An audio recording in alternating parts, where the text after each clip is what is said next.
الحمد لله نحمده ونستعينه ونستغفره ونعوذ بالله من شرور أنفسنا ومن سيئات أعمالنا من يهده الله فلا مضل له ومن يضلل فلا هادي له وأشهد أن لا إله إلا الله وحده لا شريك له وأشهد أن محمدًا عبده ورسوله يا أيها الذين آمنوا اتقوا الله حق تقاته ولا تموتن إلا وأنتم مسلمون يا أيها الناس اتقوا ربكم الذي خلقكم من نفس واحدة وخلق منها زوجها وبث منهما رجالا كثيرا ونساء واتقوا الله الذي تساءلون به والأرحام إن الله كان عليكم رقيبا يا أيها الذين آمنوا اتقوا الله وقولوا قولا سديدا يصلح لكم أعمالكم ويغفر لكم ذنوبكم ومن يطع الله ورسوله فقد فاز فوزا عظيما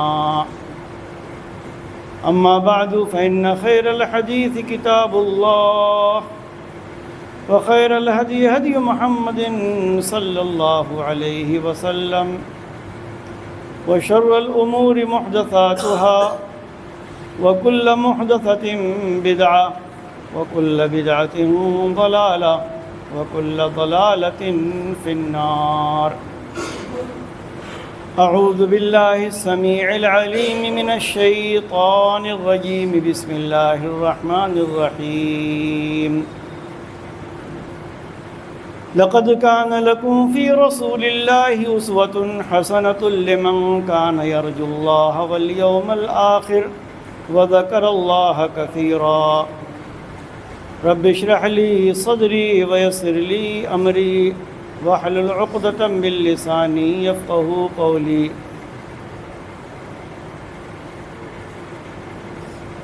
حاضرین جماعہ، بزرگوں، دوستوں اور خواتین ملت اسلامیہ، گزشتہ جمعے میں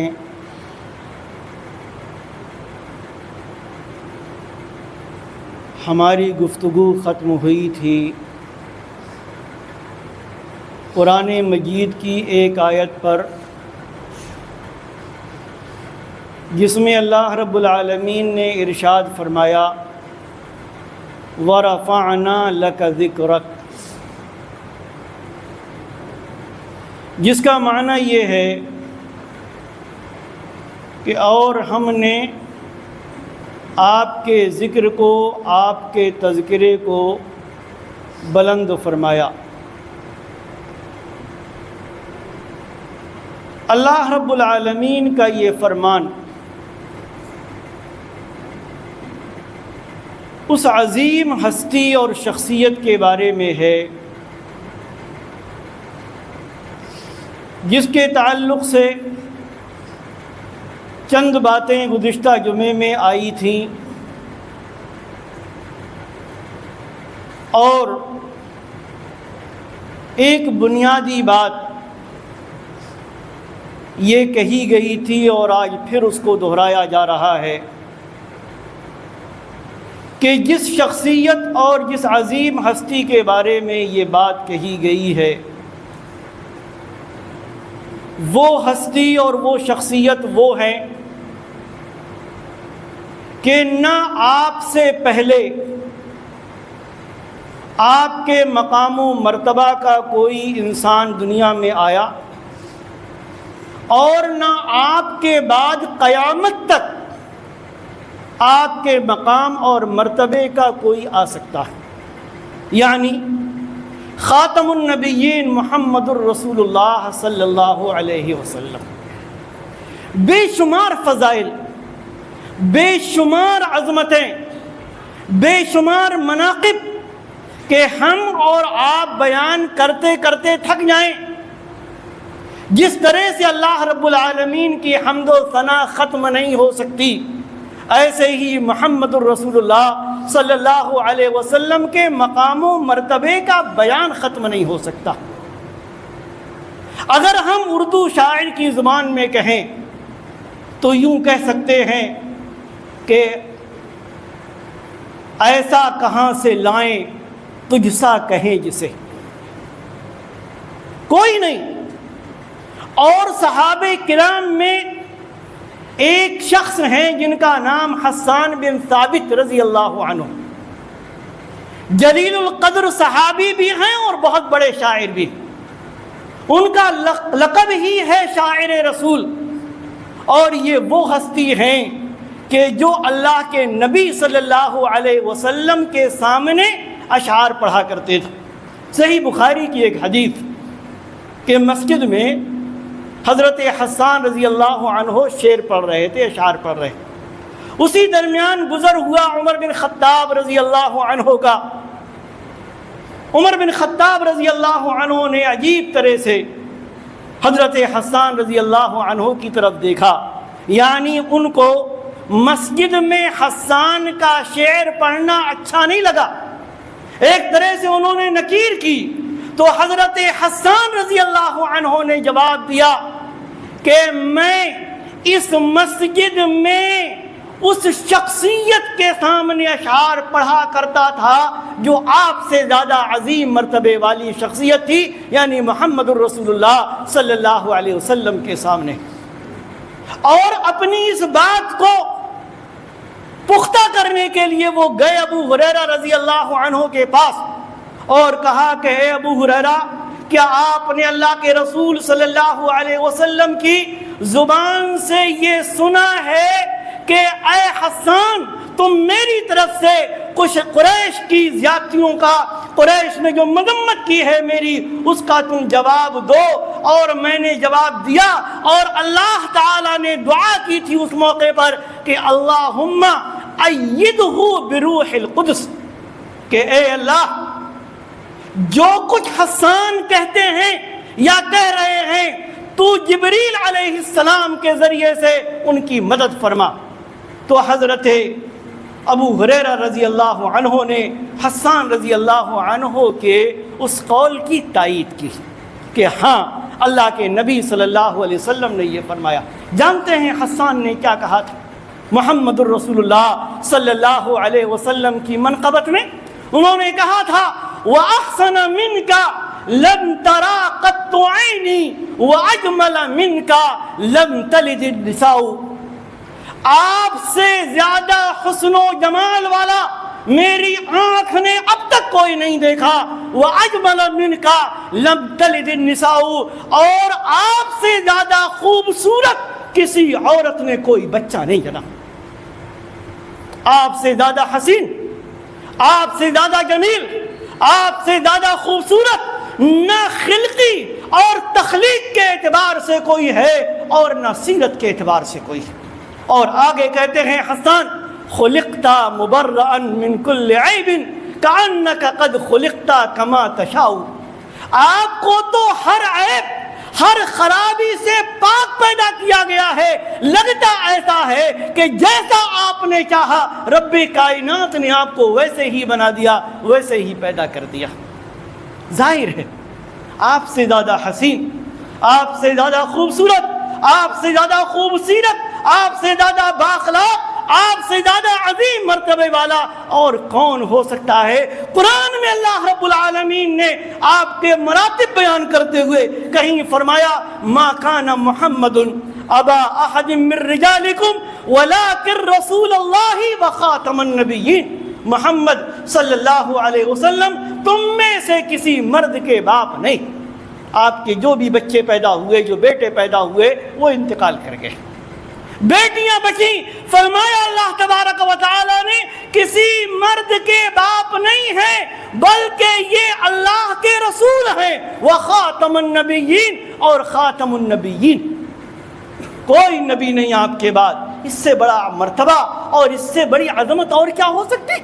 اسی خاتم النبیین کو آپ نے واضح فرمایا ایک حدیث میں، صحیح بخاری کی روایت، محمد الرسول اللہ صلی اللہ علیہ وسلم فرماتے کہ میری اور مجھ سے پہلے مبعوث کیے گئے، دنیا میں بھیجے گئے نبیوں کی مثال ایسے ہی ہے جیسے کسی آدمی نے کوئی گھر بنایا، کوئی مکان بنایا، بڑا عالی شان، بڑا خوبصورت، بڑا حسین، بڑا جمیل، لوگوں کو دعوت دی، لوگ آئے، مکان کو دیکھا، مکان کی خوبصورتی کو دیکھا، خوبصورتی کی تعریف کی، لیکن آدمی نے جو مکان بنایا بڑا خوبصورت مکان، لیکن اسی مکان میں ایک اینٹ کی جگہ خالی رہنے دی، ایک اینٹ کی جگہ خالی۔ آپ نے فرمایا لوگ آئے، لوگوں نے دیکھا، مکان کی خوبصورتی کی تعریف کی، مکان کی بناوٹ کی تعریف کی، اور کہا اے کاش اگر یہ جو ایک اینٹ کی جگہ ہے اگر یہ پر کر دی جاتی، یہ بھر دی جاتی، یہ اینٹ رکھ دی جاتی تو پھر اس مکان کی خوبصورتی میں 4 چاند لگ جاتے۔ فرمایا محمد رسول اللہ صلی اللہ علیہ وسلم میں فَأَنَا اللَّبِنَةُ وَأَنَا خَاتَمُ النَّبِيِّينَ، وہ آخری اینٹ میں ہی ہوں، میں خاتم النبیین ہوں۔ ربی کائنات نے میرے ذریعے سے نبوت کی عمارت کو مکمل کر دیا ہے، میرے بعد کوئی نبی آنے والا نہیں۔ اور آپ نے ایک حدیث میں بیان فرمایا کہ اگر میرے بعد کوئی نبوت کا دعویٰ کرے وہ جھوٹا ہے، وہ کذاب ہے، اس کے جھوٹا اور بدبخت ہونے میں کوئی دو رائے نہیں۔ آپ خاتم النبیین، آپ کے مقام و مرتبے کی بات اللہ تعالیٰ فرماتا ہے انا اعطیناک الکوثر، ہم نے آپ کو کوثر عطا فرمایا۔ کوثر کے بارے میں محمد الرسول اللہ صلی اللہ علیہ وسلم فرماتے ہیں کہ میں حوض کوثر پر قیامت کے دن تم سے پہلے پہنچ جاؤں گا، اور انتہائی عظیم، انتہائی وسعت والا وہ حوض ہوگا۔ فرمایا جو اس میں پینے کے پیالے اور آب خورے ہوں گے اتنی کثیر اور تعداد میں، اتنی زیادتی کے ساتھ جیسے آسمان کے ستارے گنے نہیں جا سکتے، اس سے پینے کے آب خورے اور جام گنے نہیں جا سکتے۔ آپ نے فرمایا وہ حوض ایسا ہوگا کہ جو بھی اس سے ایک بار پی لے گا کبھی پیاسا نہیں ہوگا۔ کس کس بات کی، کس کس مرتبے کی بات کریں گے ہم اور آپ؟ اللہ تبارک و تعالی ایک جگہ اور ارشاد فرماتا ہے عسیٰ ان یبعثک ربک مقاما محمودا، آپ کا رب آپ کو مقام محمود عطا فرمائے گا۔ جانتے ہیں مقام محمود کیا ہے؟ مقام محمود احادیث کی روشنی میں جب قیامت کے دن میدان حشر میں لوگ پریشان ہو جائیں گے، گرمی سے، سورج کی تپش ہے، حساب کتاب نہیں ہو رہا ہوگا، انبیاء کے پاس جائیں گے، آدم، نوح، ابراہیم، موسیٰ، عیسیٰ، سب کے پاس کہ ہماری سفارش کر دیجئے، اللہ تبارک و تعالی اس پریشانی سے نجات دے۔ سب معذرت کر لیں گے، آخر میں آئیں گے کس کے پاس؟ آمنہ کے لال محمد الرسول اللہ صلی اللہ علیہ وسلم کے پاس کہ آپ ہماری سفارش کر دیجئے۔ آپ فرماتے ہیں میں سجدے میں گر جاؤں گا، اللہ رب العالمین کی وہ تعریف کروں گا جو اللہ تبارک و تعالی مجھے سکھائے گا، اور اس موقع پر رب کائنات مجھ سے فرمائے گا یا محمد قل تسمع اشفع تشفع، محمد کہو تو آپ کی بات سنی جائے گی، سفارش کریں آپ کی سفارش کی جائے گی۔ یہ مقام، یہ مرتبہ، یہ عظمت، یہ شان نہ آدم کو ملی، نہ نوح کو ملی، نہ ابراہیم کو ملی، نہ موسیٰ کو ملی، نہ عیسیٰ کو ملی، نہ کسی اور نبی کو ملی۔ اگر آئے گی یہ منزلت، آئے گا یہ مرتبہ کسی کے حق میں تو وہ ہمارے نبی و رسول، محبوب نبی و رسول محمد الرسول اللہ صلی اللہ علیہ وآلہ وسلم۔ آپ سے محبت ایمان کا جزء، آپ سے محبت ایمان کے کامل ہونے کی علامت۔ کیوں؟ اس لیے کہ آپ ہی نے تو فرمایا لا یؤمن احدکم حتی اکون احب الیہ من والدہ وولدہ والناس اجمعین، کہ لوگوں تم میں سے کوئی بھی اس وقت تک مکمل مومن نہیں ہو سکتا جب تک کہ میں اس کے نزدیک اس کے ماں باپ، اس کی اولاد، حتیٰ کہ دنیا کی ہر چیز سے زیادہ محبوب نہ ہو جاؤں۔ صرف جسمانی اعتبار سے نہیں، صرف شکل کے اعتبار سے نہیں، صرف ذات کے اعتبار سے نہیں، بلکہ آئیڈیل اور نمونہ ہونے کے اعتبار سے آپ کی شخصیت بھی ہمیں سب سے زیادہ محبوب، آپ کا چہرہ بھی ہمیں سب سے زیادہ محبوب، آپ کی ذات بھی ہمیں سب سے زیادہ محبوب، آپ کا طریقہ، آپ کی سنت، آپ کی بتایا ہوا دین، آپ کی بتائی ہوئی شریعت بھی ہمیں سب سے زیادہ محبوب۔ اور اگر نہیں ہے کسی کو تو وہ اپنے ایمان کو پرکھ لے، اپنے ایمان کو تول لے۔ محمد الرسول اللہ صلی اللہ علیہ وسلم فرماتے ہیں اگر کامل مومن ہونا چاہتے ہو، اپنے ماں باپ، اپنی اولاد، دنیا کی ہر چیز سے زیادہ مجھے محبوب سمجھو۔ لیکن یاد رکھیں یہ محبت کسی ایک دن کی محتاج نہیں،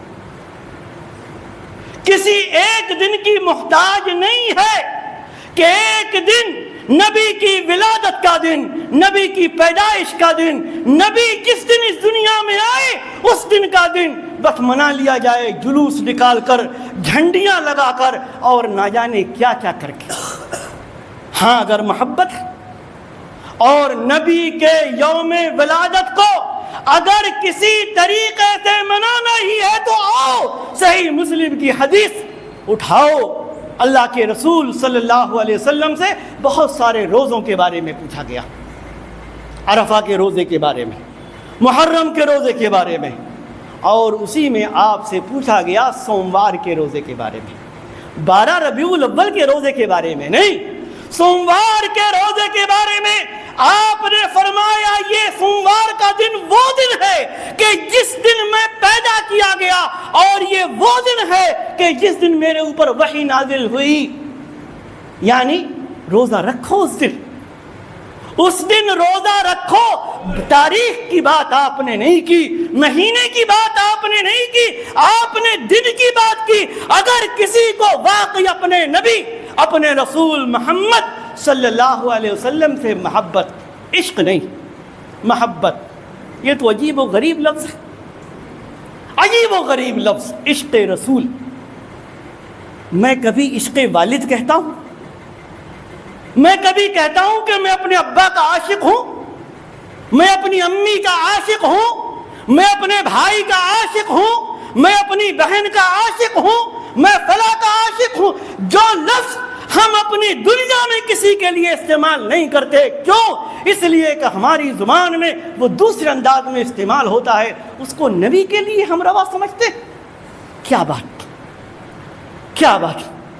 تو اگر محبت ہے تو محبت کو پورا کرنے کے لیے ہر ہفتے کے سوموار کا روزہ رکھو، کیونکہ محمد الرسول اللہ صلی اللہ علیہ وسلم نے فرمایا سوموار کے دن میں پیدا کیا گیا۔ لوگوں کو تو پتہ بھی نہیں ہوگا کہ یہ بھی کوئی حدیث ہے کہ سوموار کے دن روزہ رکھنے کے بارے میں اللہ کے نبی صلی اللہ علیہ وسلم نے کیا فرمایا۔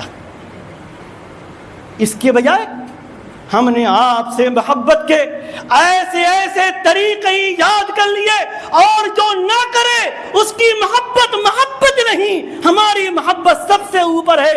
اللہ کے بندو، صحابہ کا پورا زمانہ یہ وہ زمانہ ہے جس کو کسی اور نے نہیں، محمد الرسول اللہ صلی اللہ علیہ وسلم نے فرمایا خیر الناس قرنی ثم الذین یلونہم ثم الذین یلونہم، سب سے بہترین زمانہ میرا زمانہ ہے، یعنی میرے صحابہ کا زمانہ، اس کے بعد ان کے بعد آنے والوں کا یعنی تابعین کا زمانہ، اور اس کے بعد تبع تابعین کا زمانہ۔ میں چند بات یہاں آپ کے سامنے رکھنا چاہتا ہوں۔ ہم محبت کا دعویٰ کرتے ہیں، دم بھرتے ہیں، کیسے؟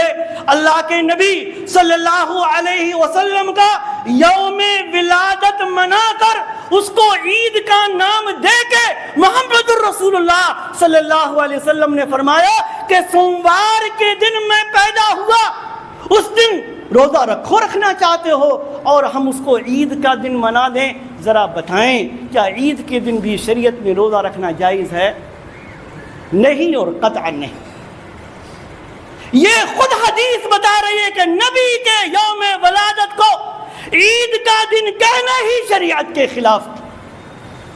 اس کے دن تو اللہ کے نبی، تاریخ نہیں، اس دن تو اللہ کے نبی صلی اللہ علیہ وسلم نے روزہ رکھنے کا حکم دیا. تو عرض یہ کر رہا تھا، یہ 3 زمانے. صحابہ کا زمانہ سن 110 ہجری تک رہا. اللہ کے نبی صلی اللہ علیہ وسلم کی وفات کے 100 سال بعد تک عامر بن واصلہ رضی اللہ تعالی عنہ آخری صحابی ہیں جن کی وفات سن 110 ہجری میں ہوئی. 110 ہجری میں، ان زمانوں میں جن کو خود نبی اکرم صلی اللہ علیہ وسلم نے بہترین زمانہ قرار دیا، 110 ہجری تک پہلا دور.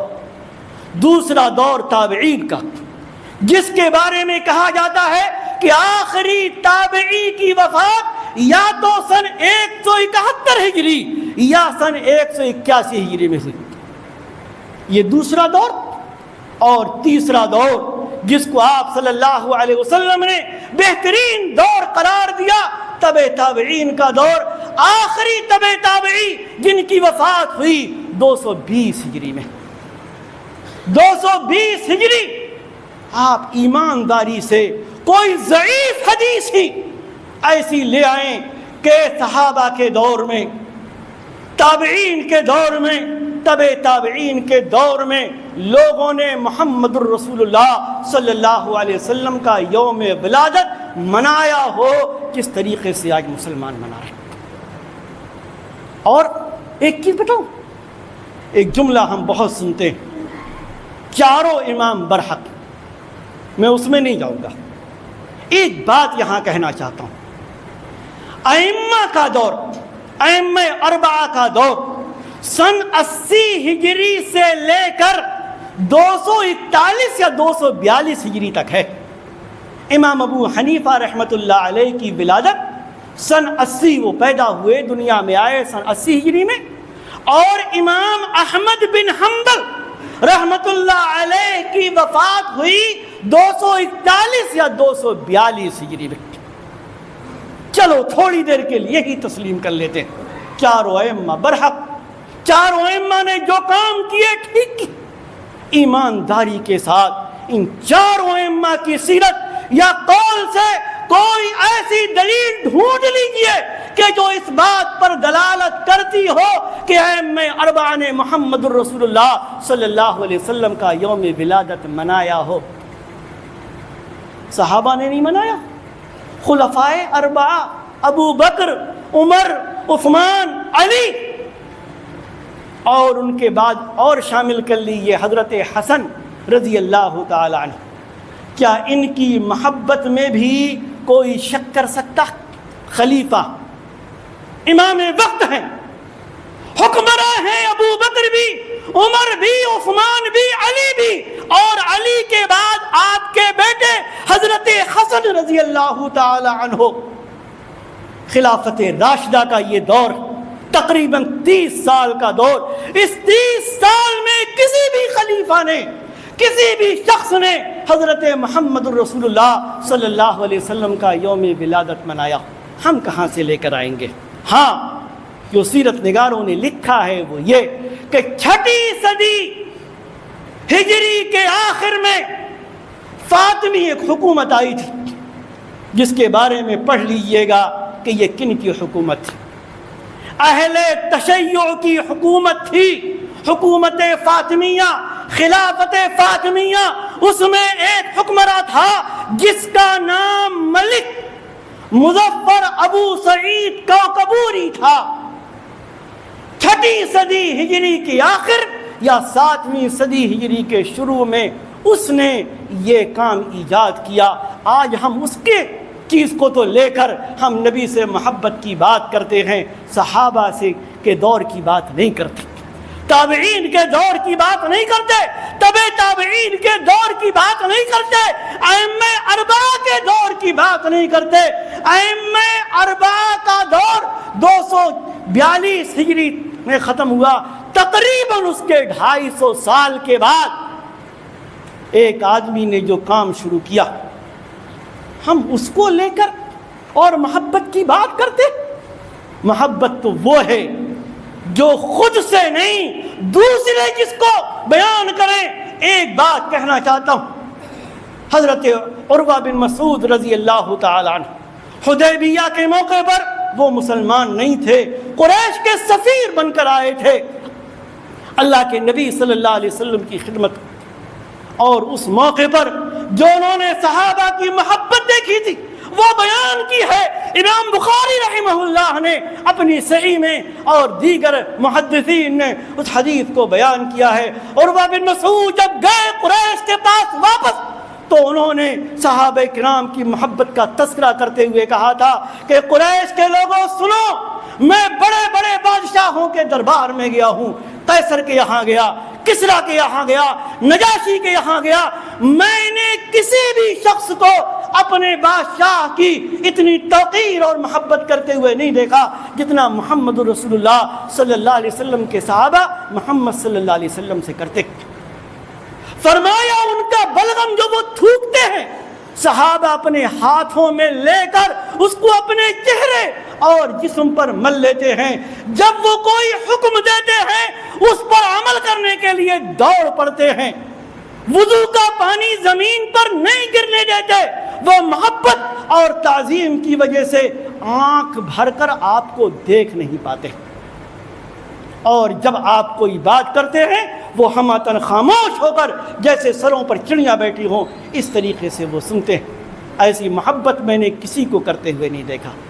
ان صحابہ نے جن کی محبت کی گواہی اللہ نے دی, محمد الرسول اللہ صلی اللہ علیہ وسلم نے دی, اغیار نے دی, دین کے دشمنوں نے دی, انہوں نے کبھی نہیں منایا.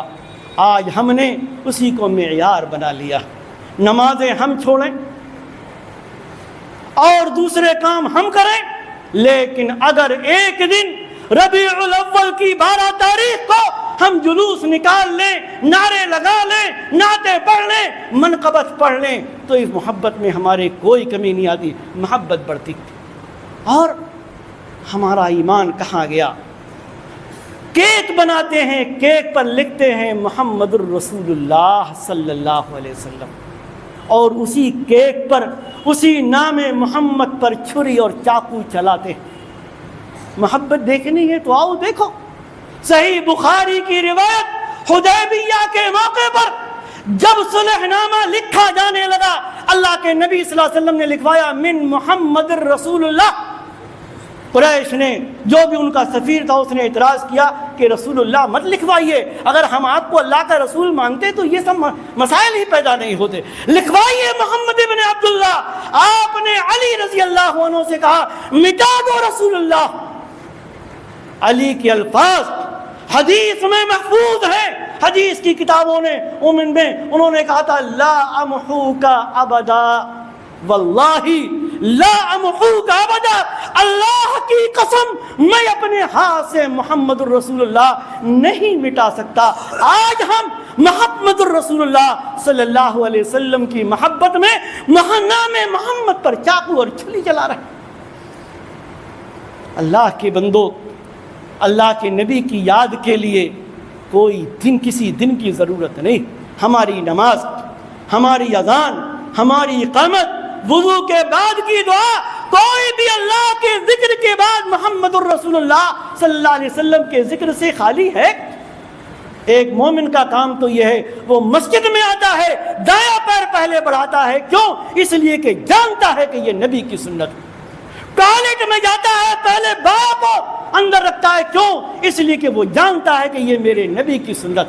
آج ہم جلوس نکال کر راستوں کو تنگ کر دیتے ہیں, لوگوں کو پریشان کرتے ہیں. محمد الرسول اللہ صلی اللہ علیہ وسلم نے تو فرمایا مسلمان وہ ہے کہ جس کے ہاتھ سے, جس کی زبان سے لوگ تکلیف میں نہ پڑے, مسلمان تکلیف میں نہ پڑے. آپ نے فرمایا کہ راستوں کے حقوق ادا کرو, تکلیف دہ چیز کو ہٹاؤ. اور ایک حدیث میں آپ نے فرمایا کہ ایمان کی 70 سے زیادہ شاخیں ہیں, اعلیٰ قول لا الہ الا اللہ وادناها اماطۃ الاذى عن الطریق. سب سے اونچا درجہ لا الہ الا اللہ کہنا ہے، اور سب سے ادنا درجہ راستے سے تکلیف دہ چیز کو ہٹانا ہے۔ آج ایک مومن تکلیف دہ چیز کو راستے سے ہٹاتا ہے یہ سمجھ کر کہ میرے ایمان کا یہ حصہ ہے۔ محمد رسول اللہ صلی اللہ علیہ وسلم نے اس کو تعلیم دی۔ آخر میں بس یہ میں کہنا چاہتا ہوں، تھوڑا سا وقت ضائع ہو گیا، اس کے لیے معافی چاہتا ہوں، بس یہی کہ ہم کوئی بھی کام کریں جو دین کے نام پر ہو، شریعت کے نام پر ہو، اللہ سے محبت کے نام پر ہو، محمد رسول اللہ صلی اللہ علیہ وسلم سے محبت کے نام پر ہو، اس کو ہم یہ ضرور دیکھ لیں کہ قرآن میں اس کی دلیل ہے کہ نہیں، حدیث رسول میں ہے کہ نہیں، اس زمانے میں ہے کہ نہیں جس زمانے کے اچھا اور بہترین ہونے کی گواہی محمد رسول اللہ صلی اللہ علیہ وسلم نے دی تھی۔ اگر ہے تو ٹھیک ہے، اور اگر نہیں تو یاد رکھیں قرآن میں اللہ تعالیٰ نے فرما دیا دین مکمل ہو گیا، اب دین وہی ہے جو دین اللہ کے نبی صلی اللہ علیہ وسلم کے زمانے میں تھا۔ امام مالک رحمۃ اللہ علیہ نے کیا ہی بہترین بات کہی، فما لم یکن یومئذ دینا لا یکون اليوم دینا، جو اس وقت دین نہیں تھا وہ آج بھی دین نہیں ہو سکتا۔ اللہ تبارک و تعالی ہمیں دین کی صحیح سمجھ عطا فرمائے، صحیح معنوں میں اللہ اور اس کے رسول سے محبت کی توفیق عطا فرمائے۔ رب کائنات ہمیں وہ کام کرنے کی توفیق عطا فرمائے جو کتاب و سنت سے ثابت ہوں، اور ان کاموں کو کرنے سے رب کائنات ہمیں محفوظ رکھے جس پر اللہ تبارک و تعالی کی یا محمد رسول اللہ صلی اللہ علیہ وسلم کی دلیل نہ ہو، آپ کی حجت نہ ہو، آپ کا فرمان نہ ہو۔ بارک اللہ لنا ولکم فی القرآن العظیم ونفعنی وإیاکم بالآیات والذکر الحکیم، انہ تعالی جواد کریم ملک بر رؤوف رحیم۔